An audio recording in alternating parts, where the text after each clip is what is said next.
ஜண்டா சாமி ஒக்கரா குண்டா. சாமி நீங்க வசியம் பண்றது அப்புறம் நல்லா குறி சொல்லுவீங்களாமே. பல தற்குறிகளுக்கு குறிகாட்டி வழிகாட்டி இருக்கேன். உனக்கு என்ன பிரச்சனை? ஒன்னா ரெண்டா அதை ஏன் சாமி கேக்குறீங்க? அப்ப மூடிட்டு கிளம்பு. சாமி எனக்கு ஒரு பொண்ணை பிடிச்சிருக்கு, அதை கரெக்ட் பண்ண முடியுமா? முடியுமாவா? அவ எந்த திசையில இருக்கான்னு சொல்லு. நான் மேக்ஸ்ல கொஞ்சம் வீக்கு, நீங்களே சொல்லிருங்களேன். அவ தெற்கு திசையில இருக்கா. ஆமா சாமி. அவ எந்த ஊரு? நம்ம களவாணி ஊரு. அவ எந்த தெருவு? 8வது தெரு சாமி. அவ எந்த வீடு? 12ஆம் நம்பர் வீடு. 12ஆம் நம்பர் வீடா? அந்த வீட்ல ஒரு கருப்பு கேட் இருக்குமே. எப்படி சாமி? அந்த பொண்ணுக்கு நெத்தியில ஒரு மச்சம், மூக்குல ஒரு மச்சம், இடுப்புல ஒரு மச்சம் இருக்கணுமே.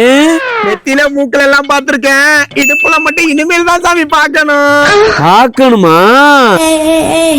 ஐயோ மச்சம் எல்லாம் கரெக்டா சொல்றீங்களே, என்ன மனுஷன். மனுஷன் இல்லடா, அவளோட புருஷன்.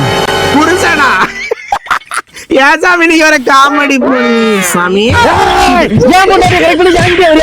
ஐயா சாமி இது தெரிஞ்சுட்டா வேற யார்ட்டாவது பேர்படா சாமி கிட்ட சொல்லி போட்டு